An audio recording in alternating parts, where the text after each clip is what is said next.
Nuevo capítulo de No hay pelotas y hoy tenemos una cara conocida del periodismo español. Tenemos con nosotros a José Félix Díaz, redactor jefe de Marca. También seguro que le ponéis muchos cara, ya no solo por sus artículos, sino que también es un colaborador habitual del Chiringuito. José Félix, muy buenas. Muy buenas, ¿qué tal? José Félix, vamos a hablar bastante de tu trayectoria. Eres eso, cara muy conocida del periodismo español. Yo te he oído decir a ti que si no hubiese sido periodista, hubiese sido periodista. Es decir, que tenías muy claro que querías ser periodista y entiendo que por tu respuesta en ningún momento te has arrepentido de ello, pero ¿cuándo te das cuenta de que quieres dedicarte a esto? ¿Cuándo haces ese clic que dices, yo quiero dedicarme a esto, al periodismo deportivo, y yo creo que es lo mío? Muy pronto yo me di cuenta que el fútbol, jugarlo no iba a ser lo mío, ¿no? Entonces, bueno, pues yo tenía claro que tenía que tener alguna vinculación con el deporte, eso siendo pequeñajo, y luego ya cuando fui estudiando tuve claro que lo mío iba a ser el periodismo. Bueno, deportivo, pues era lo que más controlaba, lo que más sabía. Yo era un loco no como ahora que no se podía controlar todos los deportes, mi manera de controlar el deporte era a través del periódico, de la radio, ¿no? ¿Vale? Pero sobre todo el periódico. Para mí era el desayunar ir a por el Marca. Y si no había el Marca en un kiosco, iba a otro. O sea, pero yo no tenía ningún vínculo, ninguno, con el periodismo. En mi familia no había nadie. Ahora sí, porque mi hija ya lo es y el otro, mi hijo también está en camino de serlo. Vamos, está en camino, quiere serlo. Y bueno, no tenía nada. Y así empecé. Saqué la nota para entrar en Ciencia de la Información aquí en Madrid la Complutense y empecé a estudiar. Y en tercero, si no me equivoco, bueno, pues pasé una prueba en Marca, no me llamaron al principio y pasado el verano me llamaron por mediación de un compañero de la facultad que estaba trabajando, que él dejó al poco tiempo el periódico. Pues así empezó, pero era todo vocacional. Yo lo he tenido claro, no me planteé hacer otra cosa. Yo quería ser periodista y encima lo que quería era ser periodista deportivo. Pues se dio así. A veces los sueños se cumplen y para mí fue un sueño cumplirlo. ¿Tú cómo recuerdas esos inicios en Marca? Sé que empezaste haciendo crónicas del Vicálvaro, de Uh -huh. tercera división. ¿Cómo recuerdas esos primeros momentos? ¿Recuerdas también alguna metedura de pata, algún momento así difícil en el principio? Bueno, es que antes era muy diferente al de ahora, ¿no? Ahora enseguida las llaves del apartamento se las dan al primero que llega, ¿no? Antiguamente escribir o poder meter la pata pasaba mucho tiempo porque hasta que tú, bueno, podías escribir algo, es evidente, pero pasabas mil controles, pasabas mil verificaciones, por así decirlo, los 4 líneas que se escribían, los famosos bolos, Sí. los repetías 18 veces pero ahora no, ahora ya hay esa posibilidad, esa facilidad que tienen ahora pues, para meter la pata, pues yo lo veo, ¿no? Por ejemplo, en redes sociales, en muchas circunstancias de ese tipo, porque se le da mucho poder a gente demasiado joven, inexperta, ¿no? Entonces en aquel entonces era muy complicado. Y yo la verdad es que no recuerdo así una metedura de pata, habré tenido como todos, ¿no? Pero no una que me marcara, decir, uff, ¿hacia dónde vas? ¿No? Al revés, yo sinceramente más o menos sabía de qué iba el asunto, pero tuve la suerte de estar rodeado de grandísimos compañeros que tenía algún problema, pues me lo hacían ver, ¿no? Entonces, bueno, en ese sentido no recuerdo así ninguna gran metedura de pata. ¿Y por qué crees eso que ahora se le da, lo que decías, ¿no? La llave del apartamento ya Bueno, de primeras. porque ahora antes había una reflexión que ahora no la hay. Entonces, al no haber reflexión y ahora el querer, no sé cómo definirte. Ser el primero, ¿no? Bueno, ser el primero o ser el más innovador, ¿no? Y entonces Vale. en eso de la innovación, ahora ya no es solo lo periodístico, sino lo artístico, lo que queramos, como queramos decirlo, ¿no? Para mí ahora mismo hay una se minusvalora la información y se da más valor a lo anecdótico que hay alrededor, ¿no? Entonces, en esa construcción de lo anecdótico, pues a veces el chaval joven, chavala, joven, es más arriesgado y a veces pues no se mide. Y el problema es que no hay un control sobre lo que se hace a veces, ¿no? Entonces, en esa ausencia de control, pues hay meteduras de patas bastante importantes que antes eran por cómo funcionaba todo y porque solamente había un canal, o el periódico, la radio o la Sí. tele, ¿no? Ahora hay, dentro de cada medio hay diferentes canales. Entonces, controlar todos esos canales es imposible. En ese sentido, ¿tú cómo recuerdas todo ese proceso? Porque claro, de cubrir, hacer las crónicas del Vicálvaro hasta llegar al Real Madrid, imagino que pasan muchas cosas entre medio. Bueno, para yo no jamás olvidaré lo que significó el Vicálvaro para mí, ¿no? Yo me acuerdo cuando me dicen, me llaman, antes de empezar a trabajar en el periódico, me llaman, oye, ¿te quieres hacer cargo de las crónicas del Vicálvaro? Porque antiguamente se hacían crónicas de tercera división. Se hacía seguimiento a los equipos, o había una página semanal, ¿no? Entonces, bueno, Ujú. pues tú ibas a pelearte para sacar información alrededor de ese equipo, ¿no? De tercera división. Y el Vicálvaro me abrió las puertas de tal manera que, bueno, que era uno más. En la cena de Navidad iba, o sea, con eso te digo todo. O sea, en los 2, 3 años que estuve con ellos era uno más del equipo. O sea, prácticamente me faltaba sentarme en el banquillo, ¿no? Y me sirvió de aprender de cómo era la información, ¿no? Cómo tenías que buscarla. Y bueno, pues evidentemente la repercusión de la información del Bicabra no tiene nada que ver con la del Real Madrid o la selección española. Pero sí que fue una escuela que se ha perdido también ahora, ¿no? Ahora el chaval que empieza quiere ya estar, si no hace nada a los 3 meses del Madrid, del Atleti o del Barcelona, Sí. está frustrado, ¿no? Del Barcelona o de un equipo de a lo mejor el más importante de cada provincia. Y eso es un error. O sea, yo creo que eso es un error. Entonces esa prisa también te lleva a cometer los errores que por eso te digo que antes era más difícil cometer un error, porque estaba todo mucho más parcelado y mucho más controlado. ¿Cómo llegas a ya pasar al Madrid? ¿Pegas un salto? ¿Hay pasos intermedios? Pasos intermedios, por supuesto. Yo llego, después de estar haciendo el Cálvaro durante 2 años o un año y pico, me llaman para entrar a la redacción. Como te Sí. dije, no fue en verano, fue justo después del verano, o sea, no fue para prácticas, sino fue para entrar a trabajar, a hacer los partidos de segunda B. A mí me adjudicaron el grupo madrileño, estaba el Madrid, el Castilla y el madrileño, entonces yo compatibilizaba los dos, aparte de hacer todas las crónicas, es decir, lo que me mandaban los corresponsales de los otros partidos del grupo. Pues ahí empecé a hacer pues al Castilla, de ahí estaría Alfonso, por ejemplo, Alfonso Pérez, salieron un montón de jugadores, y en el madrileño, Juanma López, Mariano Aguilar, Patri, muchísimos jugadores con los que sigo manteniendo esa amistad y que me sirvieron para empezar a entablar relaciones con ellos. Entonces ahí estuve haciéndolo un año, año y pico, y de ahí me pasaron hacia el Atlético de Madrid. ¿Vale? Fui poco a poco metiéndome con el Atlético y estuve 2 años, campeones de Copa en el Bernabéu, me acuerdo, y peleando la Liga hasta el final.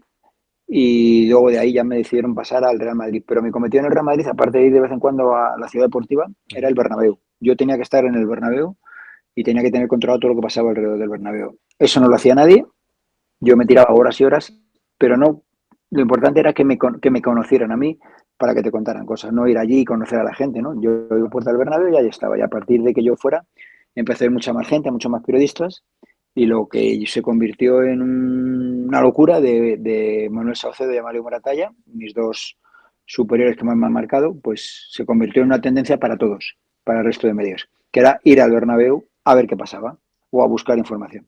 Y así fue, y así como fue ascendiendo todo. Y, cuando dices ir al Bernabéu, ¿te refieres días normales? ¿Días que no había Un partido, que no lunes, había...? yo al principio dije, bueno, ¿y aquí qué hago, no? Bueno, pues con mi coche, pues esa era mi oficina, ¿no? Estaba ahí y veía movimiento, veía entrar gente, salir de las oficinas. Ahora está todo, de ya unos años, eso todo lo centraliza Florentino Pérez en ACS o en Valdebebas, que es imposible Sí. estar al loro de todo porque Valdebebas bueno, es algo enorme, ¿no? El Bernabéu era todo más focalizado, y ahí pues me dio para conocer muchas situaciones y muchas noticias que sucedían alrededor del Real Madrid. Por lo que tengo entendido, José Félix, tú siempre has querido trabajar en marca y decías que ya eso, ya de niño, siempre te ibas al kiosco a buscar el marca y si no estaba en uno, te ibas al otro. ¿Por qué en marca? Bueno, pues cosas que no te sé dar una explicación, pues probablemente porque mi hermano me lo compraría la primera vez y yo lo primero que vi en casa fue el marca. Y entonces a partir de ahí quería el marca. Y si no había el marca, no compraba las. O sea, lo digo en serio. Me iba a otro kiosco y si no había el marca en ese otro kiosco, pues me la buscaba para encontrarlo. Y si no había, pues no. Era religión para mí. O sea, era algo más que comprar el marca. Pero el marca lo leía entero de arriba abajo. Entonces eso también me dio un conocimiento de todo lo que sucedía en el deporte. Yo era un loco del atletismo y lo sigo Sí. siendo, del ciclismo, hasta del tenis, porque es el deporte que más he practicado. Bueno, en fin, yo creo que para mí fue una manera de vida el marca. O sea, no solo una manera de entender la profesión, para mí fue una manera de vida. Cuando era niño y luego ya, pues, siendo adulto. Ahora como adulto, obviamente eres una parte muy importante del marca. Eh, el marca tiene como, digamos, uno de sus lemas, o no sé si es su lema principal, que es el diario de todas las aficiones. ¿Tú crees que es el diario de todas las aficiones? A ver, yo creo que ese es un lema antiguo, ¿no? Un lema que antiguamente pues podías eh, podía servir, ¿no? Vale, como banderín de enganche. Se procura, pero evidentemente pues lo que manda es Madrid y Barcelona y en un escalón más inferior el de Madrid, Atlético de Madrid y luego ya hubo un momento de eso venía a cabo o a cuento ese lema porque se hacían muchas ediciones, se hacían ediciones propias para Valencia con un cuadernillo de pues, 16 páginas a veces, 8 o 16 páginas, Andalucía, un cuadernillo para Barcelona, cuadernillo especial, tú tenías tu periódico normal y luego dentro en cada provincia, por así decirlo, no en cada provincia, no en cada región, había un cuadernillo. Entonces era el lema de marca de todas las ediciones porque había como, no te exagero, a lo mejor 12 redacciones paralelas. Estaba evidente Madrid y a partir de ahí ramificaciones y redacciones pequeñitas con gente en toda España. Entonces por eso lo del marca de todas las aficiones, el diario de todas las aficiones. Ahora, bueno, a ver, es más complicado. Es más complicado porque las infraestructuras de todas las redacciones, de todos los medios de comunicación, de todos los periódicos han adelgazado, desgraciadamente. Claro, y supongo que también donde tiene la sede principal el medio hace que al final se trabaje más sobre el equipo importante de esa zona, ya por un poco por Bueno, lógica, ¿no? También. bueno, pero la idea del marca siempre ha sido eso, ser de ámbito nacional, ¿no? A veces nosotros se nos acusa de que si damos demasiado a Barcelona, que si, bueno, ahora es que todo ha cambiado, todo, y sobre todo las webs han cambiado lo que es el concepto del periódico, ¿no? Entonces, del periodismo incluso, ¿no? Porque es todo más inmediato y es más amplio, lógicamente. La web no tiene fondo, no tiene final, ¿no? Y sin embargo, un periódico sí que lo tenía. Entonces, por eso nacieron las ediciones. Bueno, fueron muriendo poco a poco, aguantaron bastante, pero entonces ya eso ya no se concibe. Ya ni los, prácticamente ni los periódicos de información general tienen ediciones propias de cada región, ¿no? De cada autonomía. Ha cambiado mucho en ese sentido. En 2009, José Félix, has hablado de esto públicamente y de hecho creo que no hace mucho en una entrevista hablaste de ello, el momento en que Eduardo Inda te cesa de Marca. ¿Cómo recuerdas tú ese momento? Y para ti que ya explicas que el Marca para ti es tu vida, que lo es todo y que ya desde chiquitito, ese momento supongo que sería especialmente duro para ti. Pues sí, claro, claro que lo fue, ¿no? Porque era mi vida, porque era mi sueño y yo llevaba ya, me parece que eran, no sé si 18, 19 años allí, ¿no? No había un motivo aparente. Bueno, pues ya está, yo no me quedó más remedio, más. O sea, yo 3 semanas antes me ofrecí para solucionarlo, pero bueno, mira, yo creo que es un pasado que ya no se va a volver a, que decirte que no sé, por mucho que yo le dé vueltas, no hay, bueno, pues al final fue un accidente que también me sirvió y mucho para conocer otro medio como fue el Confidencial y para Sí. también darme cuenta que fuera de lo que yo tenía como ideal y como el paraíso había vida, ¿no? Que había vida más allá del paraíso. Y eso me sirvió de mucho a nivel profesional, sin ninguna duda. ¿Llegaste a saber alguna vez ya el motivo real por el que eso No, porque sucedió? no no lo había, nunca me lo dio, nunca me lo dio, nunca me lo dio. O sea, que no lo había, que decirte que no lo habría porque tomó esa decisión, pero bueno, no sé, él sabrá, allá su conciencia, desde luego. Vale, entiendo por lo que me estás diciendo que la relación actualmente no es buena y aunque sé que ambos estáis en el chiringuito, pero si no me equivoco, nunca coincidís, ¿no? No coincido con ese hombre, entonces no tengo, evidentemente no tengo relación ninguna, ninguna. Cuando hablas de esa salida, que te abre el mundo en conocer cosas nuevas, supongo que es la parte buena que te llevas, ¿no? De esos años que estás en el Confidencial y ¿qué aprendes ahí? ¿Qué, otras maneras de trabajar, otras maneras de ver el periodismo? ¿Qué es esa enseñanza que te llevas de esa etapa? Bueno, fueron 5 años magníficos, tremendos, o sea, te lo digo. Yo creo que salí de Confidencial porque me llamó otra vez mi casa, me llamó el marca, si no, no hubiera salido. ¿Por qué? Bueno, no hubiera salido, digo, por decisión propia. Porque me encomendaron una misión que es con gente muy válida que había ahí dentro, impulsar una sección de deporte. Conseguimos que la sección de deporte fuera todos los días arriba. Sí. Y bueno, pues dar a conocer que Confidencial, o dar a conocer, o ayudar, mejor dicho, a que la gente conociera que la sección del deporte del Confidencial podía ir de la mano del Confidencial, pero también que tenía autonomía propia, es decir, que no solo los temas socioeconómicos del deporte pudieran interesar, sino también los temas deportivos. Y creo que lo conseguimos, ya te digo, ahí sobre todo con mi añorado y querido Carlos Matallanas, allá que es donde esté, no vas a estar seguro que escuchando y viendo, con Víctor, con Rubén, con Sara, con con toda la gente que estuvo trabajando conmigo ahí en deporte, ¿no? Con Carlos Manuel, con Alonso, con mucha gente a la que yo fui reclutando para la causa, con Isabel, bueno, yo digo que mucha gente que estuvo ahí, que vieron también la oportunidad de aprender o de dar forma a esa sección de deportes y bueno, pues lo hicimos, nos divertimos y a mí me sirvió para contactar con otro medio otra manera de ver el periodismo que era lo inmediato, ¿no? Internet, ¿no? No valía como el periódico dejarlo para el día siguiente, ¿no? No, ahí y además con mucha frescura, ¿no? Un dinamismo que tenía el Confidencial, que yo creo que fue el primer digital que marcó estilo en España.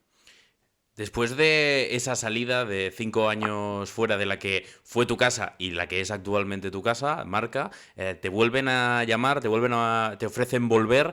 ¿Tú tienes dudas en ese momento o vas de cabeza? Dices, creo que es momento Bueno, de volver. no, de cabeza no fui, primero para empezar, porque cuando me llamó Oscar Campillo estaba en Estados Unidos, en Washington, y durante mes y medio iba a estar fuera porque estaba el Mundial de Fútbol de Brasil, ¿no? O sea, fíjate, ahí dije, macho, pero como me has tenido un año entero para llamar y me llamas ahora cuando estoy aquí en Washington que va a estar un mes y medio aquí, ¿no? Bueno, pues lo estuve madurando y luego lo estuve madurando durante todo el verano y lógicamente había que ver las condiciones y demás. Bueno, a ver, era un escenario, aunque fuera ya conocido el sitio, pero era un escenario nuevo. Y al final en septiembre, pues yo creo septiembre, octubre, no me acuerdo, yo creo septiembre finales, pues al final también decidí, no planteé ninguna situación en el Confidencial de qué pasaba, sino simplemente, oye, mira, que ahí estoy, que yo creo que debo volver. Y bueno, pues volví. La verdad que nunca perdí el contacto con la gente de marca, ¿eh? Vale. Nunca lo perdí. Escribes, estás también en televisión, también te hemos podido escuchar en Onda Cero de los diferentes formatos, digamos, del periodismo clásico. ¿Dónde te sientes más cómodo? ¿Tienes predilección, digamos, por la prensa escrita? ¿O ves cosas buenas en cada uno de ellos y cosas malas? No, a ver, lógicamente me identifico más en lo que es el papel, pero joder, parecería un romántico absurdo, ¿no? Porque hay otros que están ocupando su sitio y además hay otros que son más adecuados a los tiempos que corren. Sí, A ver, la televisión es lo más goloso, sin ninguna duda, ¿no? La televisión, generalmente el que conoce televisión, no sé, desengancharse de ella es muy complicado. La tele produce adicción y bueno, pues está bien. La verdad que es muy inmediata, muy fresca, muy natural. Y de la mano de Pedrerol, por ejemplo, pues es un mundo que tú vas y no sabes lo que te vas a encontrar.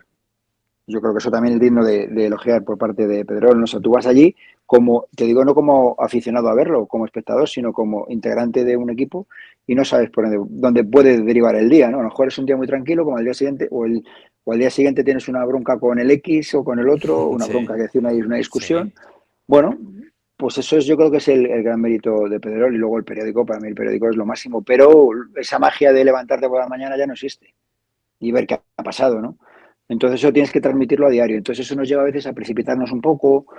Bueno, ha cambiado todo. Yo creo que de todo hay que aprender en la vida en general y los medios de comunicación están sufriendo una transformación que no hemos sabido aprender a veces. Yo creo que hemos ido por delante sin saber qué es lo que nos deparaba los cambios. Y Vale. yo creo por eso es el constante cambio que las tendencias. Si te das cuenta, las tendencias que hay en redes sociales hay uno que le funciona y todos detrás de cabeza, Sí, el resto de medios. Y a lo mejor el resto de medios esos no tienen el público que le gusta hacer una monería con el micrófono o buscan otro tipo de cosas, pero todos vamos detrás, ¿no? Bueno, pero yo creo que son situaciones que estamos ante lo desconocido. Exploramos un mundo completamente desconocido porque yo creo que tanto tú como un chaval joven que eres, ujú, también desconoces hasta dónde puede llegar esto, ¿no? y Entonces, ¿qué tanto. vamos a hacer los más veteranos? Bueno, yo me intento adaptar, pero yo sé que yo no voy a ir por delante, sino voy a intentar ir a rebufo de los que vosotros me vais a marcar el camino en este sentido, que sois los jóvenes. Pero yo creo que los jóvenes no deberían ser irreverentes con lo que había antes. No sé si me explico, igual me Sí, estoy sí, liando un poco. exacto, que Y, ni lo y, bueno por ser nuevo es mejor, ni lo antiguo por ser antiguo es peor. Es decir, claro, un poco en el equilibrio está la clave y también aprender un poquito sobre la marcha, que es lo que claro. estamos haciendo. Sí, y sobre todo no dar la espalda a la información, a la Ujú. noticia, que no nos quedemos en lo superficial. Pero que todo tiene su cabida. O sea, que cuando no es una crítica a las nuevas tendencias para nada, al revés, sino que yo creo que el periodista siempre ha sido muy, muy ególatra, ¿no? Muy creerse más importante a veces que la información. No, yo creo que hay que también ser más generoso en ese sentido darle importancia a la información, luego está el periodista y luego sí que queremos lo anecdótico, pero es todo junto, ¿no? ¿No? Y yo creo que esencialmente que los medios, por norma, no saben hacia dónde ir. Creo, esa es mi sensación, ¿eh? Y te lo digo en primera persona, porque yo a lo mejor a veces que digo, pero esto cómo, y al final esto cómo Sí. termina triunfando. ¿Tú has tenido esa lucha interna, José Félix, de ego? Al ser una persona reconocida, un periodista reconocido en España, ¿has tenido alguna vez esa lucha de ego, de pararte los pies a ti mismo? No, yo te juraría que no, primero porque además tengo una familia que si me lo ve me mete un guantazo me lo quita, ¿no? Y luego mmm, puedes cabrarte en un momento determinado y te gusta evidentemente que tus informaciones vayan mejor vendidas que las de otro, pero tienes que tener un punto de reflexión y a veces los calentones nos entra a todos, ¿no? Pero yo si lo tuviera y si me diera cuenta, evidentemente te diría que me horrorizaría. No me gusta. Yo soy bastante, pese a con la gente que era lo contrario, soy bastante vergonzoso y sobre todo que respeto, intento respetar. Luego siempre hay momentos, ya te digo, que a veces se pierde ese norte, pero no, lo de ir por delante a mí siempre me lo decía un director que tuve, que fue Manuel Saucedo, dice, el día que tú te sepas vender mejor, digo ya, pero bueno, yo que me vendo por mi trabajo. A mí el ir fardando nunca me ha gustado, te lo digo. Y yo se lo digo a mis hijos, por ejemplo, que la prepotencia no te lleva a ningún sitio. Igual estoy equivocado, pero yo me veo así, vamos. ¿Recuerdas tú alguna información que te llegase, que dudases en publicar, que la tuvieses ahí en un cajón, pero que no pudieses llegar quizá a verificarla y te pasase, hay dos opciones, o que tuvieses ahí un bombazo que no publicases, o todo lo contrario, que pensases, suerte que no publiqué esto porque era puro humo? No, más que eso, yo con lo que me quedo son con informaciones que yo he tenido y que no he dado, pero conscientemente, ¿Vale? porque esa información no dada en un momento determinado me ha valido para sacar luego mucha más información porque te has ganado la confianza de la persona X. Y luego lo otro que dices, eso lo hemos tenido todos, ¿no? Momentos de no dar algo porque te cuentan y tienes que aguantar un poquito y esperar a ver si es verdad o no es verdad. Gente que te cuenta cosas no con mala intención, pero que a lo mejor no están del todo, y luego errores que cometemos a veces por la precipitación, ¿no? Bueno, y que luego también ahora mismo hay un fenómeno que se llama la distorsión, es el teléfono estropeado, ¿no? Yo puedo decir que, pues, que este de No hay pelotas es lo mejor, el programa mejor. Acto seguido empieza a aparecer por ahí, No hay pelotas es el número uno, No hay pelotas es el mejor programa de toda la historia de la, de la Sí. comunicación española. Entonces, va de lo que tú dices a lo que termina diciéndose, medio un abismo, o sea, pero un abismo. Entonces, eso es un fenómeno con el que no se puede luchar. Eso no quiere decir que tú hayas dado una información mala y no tengas tú la culpa. Sí, pero a veces de una información que es buena termina siendo mala por cómo se exagera en el recorrido, ¿no? Pero bueno, sí, a veces hemos cometido errores todos. Yo procuro no hacerlo, pero pues evidente que cuando estás conviviendo con la noticia es muy fácil el que opina no equivocarse, pero estar conviviendo con la noticia a veces es complicado, porque tú puedes pensar que sí, te dicen que sí, pero al final termina siendo que no. Y dices, joder, ¿cómo es posible esto? Pues sucede. Has hablado mucho de pues, cómo evoluciona el periodismo y también evoluciona las personas implicadas en el periodismo, no los periodistas directamente, sino en tu caso pues puede ser futbolistas, presidentes. Con la aparición de redes da la sensación pues, que ahora también el futbolista lo que tiene es como un contacto más directo con el aficionado y puede tener digamos, un mayor control de su relato. ¿Tú crees que eso es algo bueno o también es un poco una barrera para los periodistas a la hora de comunicar y a la hora también de llegar al jugador? Bueno, ellos hacen muy bien en emplear su mecanismo, ¿no? De defensa a veces y de exposición otras, ¿no? Lo que ocurre es que cada vez está más lejano el protagonista. Yo he vivido una época de, bueno, pues, auténtica orgía, por así decirlo, porque convivías con los futbolistas, ¿no? Por ejemplo, que es lo que me toca a mí ahora. Convivías con ellos. Tú eras uno más en los viajes, en el día a día, eras amigo de ellos. Sí. Bueno, pues yo he ido a bodas de algunos de ellos se vinieron a la mía. Bueno, son circunstancias que ahora es muy complicado, ¿no? Porque hay un muro que lo levantan los clubes los aíslan completamente, luego cada jugador tiene mil o varias personas trabajando a su alrededor que, bueno, pues no es que distorsionen la realidad, pero sí que marcan su realidad, ¿no? Entonces es muy difícil entablar esa relación. Y ahora, pues sí, bueno, pues a veces está bien, pero a mí me parece un poco a veces hipócrita, ¿no? Porque son ellos mismos a veces los que lanzan esos mensajes o que nos utilizan a nosotros para lanzar unos mensajes que luego se dan cuenta que son equivocados, ¿no? Entonces, yo creo que es una, no sé cómo explicarte, pero yo creo que a veces nos utilizan y luego te dejan vendido, ¿no? Bueno, ¿A qué te refieres con eso eso? sí, bueno, porque muchas veces nos cuentan los entornos famosos, ¿no? Vale, Te cuentan situaciones que luego o no se dan, o vale. luego si se dan, pues como que yo me desmarco, ¿no? De esto, ¿no? Bueno, Vale. aquí cada uno utiliza al el periodista al protagonista y el protagonista al periodista. Y eso Exacto. la gente tiene que tenerlo claro. A veces se cree, yo quiero pensar que ningún periodista se inventa nada, ¿no? Soy muy inocente, sigo creyendo mucho en la persona, pero hay veces que esas situaciones vienen propiciadas por cosas que nos cuentan, que luego a veces se arrepienten de contarlas. ¿Tienes, José Félix, alguna asignatura pendiente en materia periodística? ¿Algo que creas que te gustaría hacer en los años que te queden de carrera? No, seguir sintiéndome una parte que ayude bueno, pues a crecer, a estar, a mantenerse Ujú. a los medios en donde estoy, especialmente al Marca, ¿no? Que es con el que tengo un contrato de trabajo laboral, luego pues, donde estoy colaborando, en todo allá donde estoy. Y sí que me gustaría en un momento determinado que cuando no saber decir hasta aquí, ¿no? O sea, que decirte, esto no es un futbolista, ¿no? O sea, no es, aquí hay una edad de jubilación, una edad de Sí. X años, ¿no? Pero sí no ser un estorbo, ¿no? Y seguir trabajando y seguir aportando. Yo tengo claro que a veces me dicen, pero joder, tú, macho, ¿qué haces aquí en una espera, en una guardia vienes aquí a ver qué pasa? Uno, pues porque eso para mí es el periodismo. Si algún día no tengo ganas de ir a los sitios, que yo me dé cuenta y que diga, bueno, pues ya me doy un paso atrás. Entonces, como sigo teniendo esa gana, esa ilusión, me encanta rodearme más de la gente más joven, porque evidentemente me encuentro con mucha gente más joven y seguir en la pelea, ¿no? Primero por buscar información, por seguir manteniendo contactos, por Sí. ampliar esos contactos, ¿no? Entonces yo creo que si no tengo algún día esa ilusión, saber verlo y dar un paso atrás. ¿Crees que eso cuesta a veces en el sector, dar un poquito un paso al lado? Mucha gente, se ve mucha gente en todos lados, ¿eh? No, sin señalar a nadie en concreto, en todos lados, que eso, ¿no? Que sigue haciendo cosas, aunque sean mínimas, porque le cuesta, no sé si es por al final costumbre y tener romper un poquito ese mono, ¿no? De escribir, de salir en la radio, de salir en la tele, pero a edades ya bastante avanzadas que en cualquier otra profesión es impensable que una persona siga trabajando. A ver, esta profesión tiene ese punto de, pues eso, ¿no? De vanidad, ¿no? Y sí, yo lo veo que cuesta, ¿no?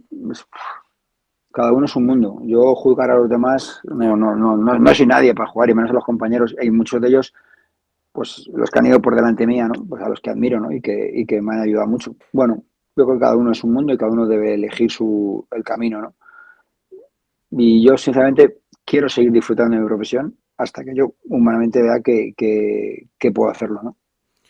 José Félix, vamos a abrir un pequeño apartado de preguntas del Madrid. Es decir, no te puedo tener aquí charlando y no hacerte nada, cuatro preguntitas del Madrid. Y creo que te pillo justamente en buen momento, porque estamos ahora mismo grabando esto a 15 de mayo, seguramente saldrá la semana que viene, pero el Madrid es momento de cambios. Es decir, parece que está todo el pescado vendido de al menos de lo que sería una temporada regular, pero ahora como tenemos el mundialito, pues cambia todo un poco, pero parece que ya está todo vendido y es momento de cambios en el Madrid. Eh, Ahora yo creo que ya se puede hacer análisis, mirar hacia atrás y reflexionar. ¿Tú qué crees que le ha fallado al Madrid esta temporada? Mira, a mí lo que me ha sorprendido de esto es que desde agosto se veía que iba a fallar o que estaba fallando ya, nada más empezar la temporada, y que no se ha puesto remedio. No se puso remedio con algunos fichajes que se tenían que haber hecho y luego el propio Ancelotti lo ha reconocido, ¿no? Que no ha sabido dar con la tecla de lo que le pasaba al equipo. Eh, yo creo que es más debe de los futbolistas incluso que del propio club y del propio entrenador. Y yo creo que los futbolistas no han sido justos ni con el club ni con el entrenador. Y yo creo que su actitud ha dejado mucho que desear en momentos determinados.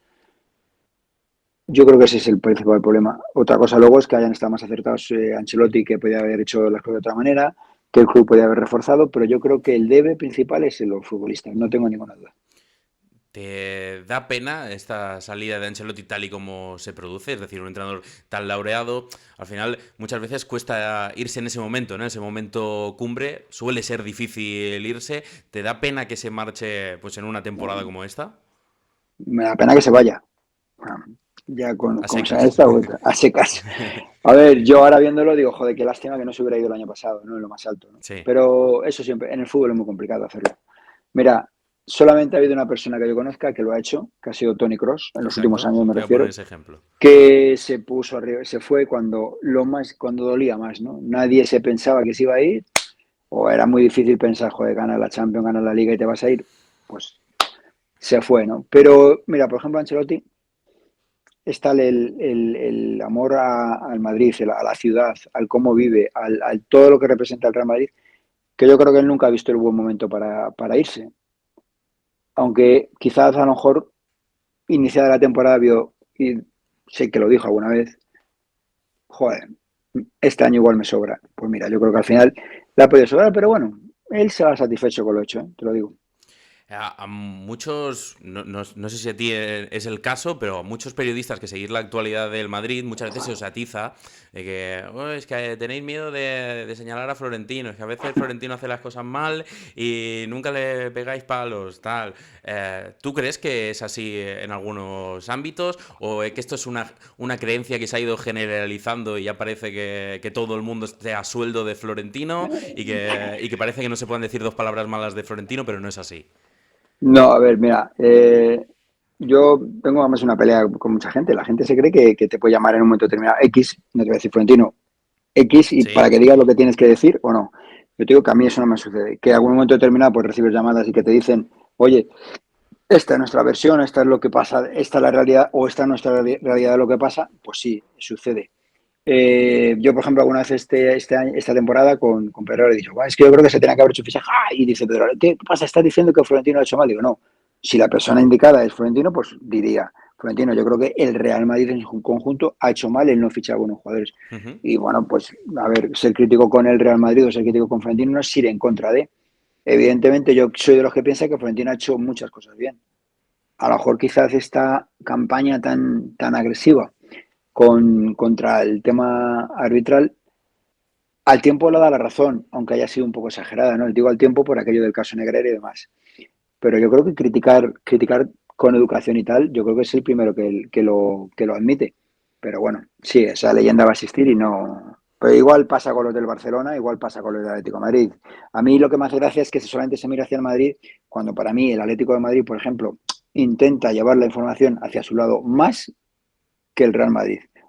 Y el Barcelona está por delante de todos. Pero bueno, que cada uno lo ve según quiere mirarlo.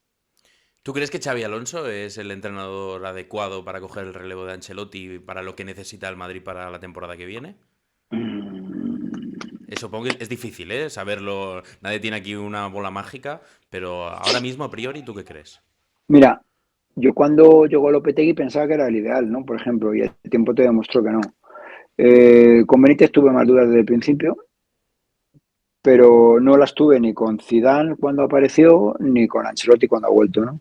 Ni con Zidane cuando volvió un poco más, pero bueno. Y ahora con Xabi Alonso, te digo la verdad, para mí es una incógnita. No te puedo decir, no he analizado o no sé, no tengo valores suficientes como para decirte lo ha hecho, cómo lo ha hecho en el Leverkusen, sé la evidencia de que la ha hecho campeón, cosa que no había sucedido en la historia. Entonces, perfecto. Ahora tiene que llegar y ponerse la camiseta. Como ya conoce qué camiseta es esa, pues yo Sí. creo que puede ser o ir por delante. Y conoce la camiseta y conoce al dueño de esa camiseta, que es el Real, o sea, que decir, que es Florentino Pérez y los socios del Madrid. O sea, el Florentino Pérez como presidente y los socios como dueños del club. Entonces yo creo que lo conoce todo. El que sepa o no, ahora tiene que manejar un vestuario de estrellas y a ver cómo lo hace, ¿no? Eso es mi incógnita. Yo creo que está capacitado para hacerlo.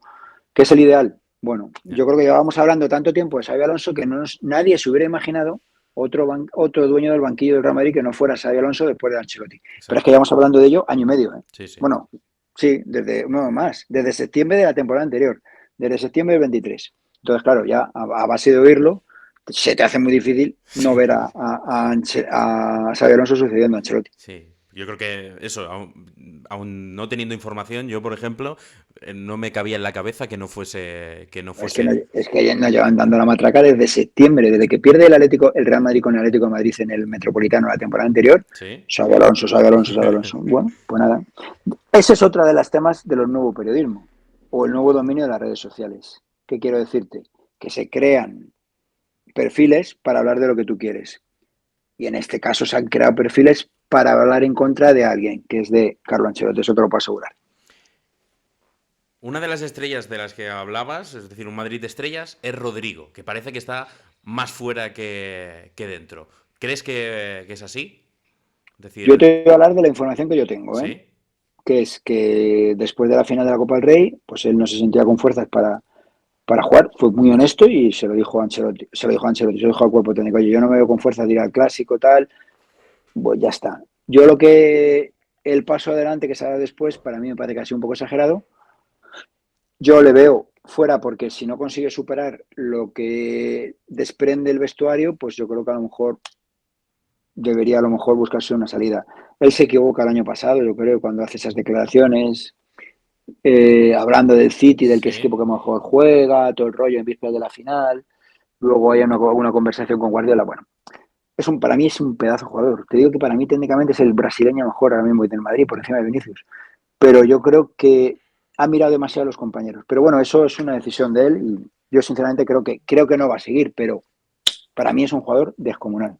Si hay que hacer lista de quién parece que no va a seguir, ¿a quién se une a Rodrigo? Hay nombres que parecen bastante claros, pero ¿hay alguna sorpresa?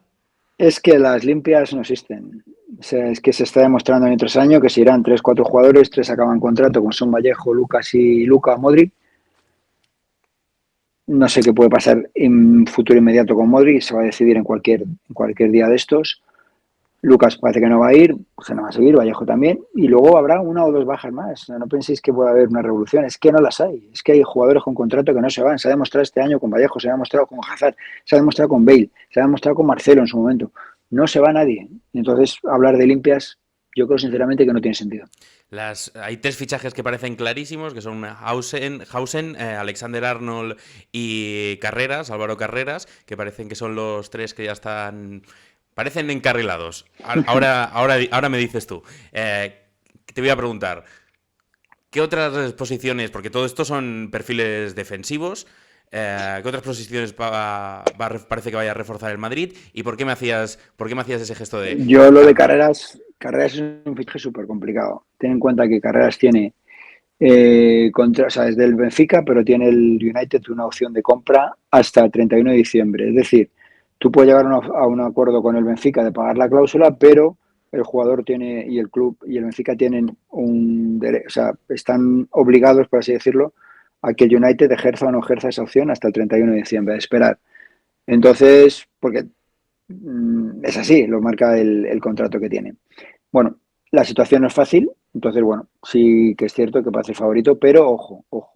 Y luego un centrocampista que yo creo que va a llegar incluso antes del Mundial de Clubes.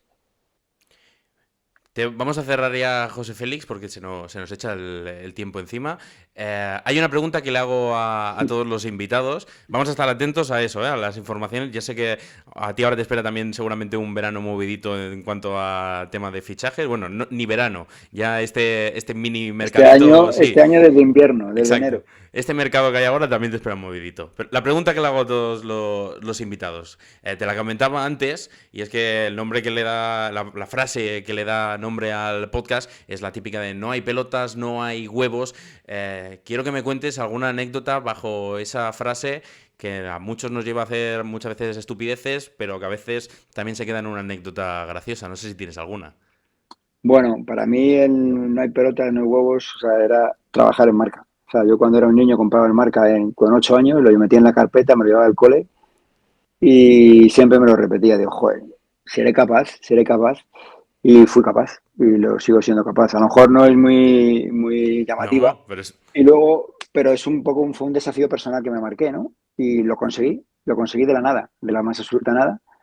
Y ahora, quieras o no, pues estoy orgulloso que mi hija también trabaje en el periodismo, que no me oigan por ahí la madre, que se enfada, y el que viene en camino también, ¿no? Entonces estoy orgulloso de que mis hijos quieran seguir lo que orgulloso y que, bueno, pues a ver si también ellos tienen las pelotas de conseguir lo que su padre se propuso y lo consiguió. Es un poco personal y luego, pues, bueno, hay multitud de situaciones que he vivido a lo largo de la carrera profesional que te indican esto de que no hay para esto, pero al final termina llegando, ¿no? Amistad con jugadores, desafíos que haces no sé, el Mundial de Sudáfrica, no sé, todo que eran desafíos constantes, ¿no? Lo bueno que tiene esta profesión es que hay desafíos casi a diario, ¿no? Sí, Porque no te vale nada lo que has hecho hace un rato. Entonces, como no te vale lo que has hecho hace un rato, el siguiente desafío y el siguiente desafío. Y bueno, también, ¿por qué no? Verme en televisión. Yo cuando me dijeron que me iba a poner, vez que me invitaban a un programa, dije, ¿pero esto qué es, no? Yo que dónde estoy. O la primera vez que hablé con García por teléfono, en una cabina en Suiza, ¿no? En una pretemporada en Madrid. Y yo, ¿qué le digo a este hombre, no? O sea, toda la vida escuchándolo y de repente, ¡pum! García está al otro lado. Y bueno, pues salí adelante. No sé si con pelotas o no, pero salí adelante. eso es importante. José Mm. Félix, muchísimas gracias por tu tiempo, por regalarnos esta maravillosa charla y eso, desearte pues que sigas cumpliendo todos esos desafíos y me parece un buen no hay pelotas, ¿eh? Seguramente ese niño de 8 años que compraba el Marca estaría muy feliz de saber que ese sueño lo acabaría cumpliendo. Sí, y sobre todo porque ese desafío iba un poco con... Mi padre nunca me iba a trabajar, o sea, se murió antes. Y bueno, pues lo cumplí. Él nunca me dijo nada, por supuesto, ¿no? Él quería que estudiara y bueno, pues lo cumplí un poco por él, porque, bueno, fíjate, hace muchos años ya de eso. Pero me sigo emocionando cada vez que hablo de ello, porque, bueno, porque era así, ¿no? Porque ninguno de mis hermanos había estudiado una carrera, pues decirlo, y bueno, pues ahí va todo, al final, ¿no? Entonces lo conseguí, pero por 3 meses no lo pude ver, pero bueno, allá donde esté. Exacto. Seguro que si lo está viendo estará muy orgulloso y si no lo estaría José Félix. Muchas gracias por todo. A ti, un amigo, un abrazo, amigo, chao.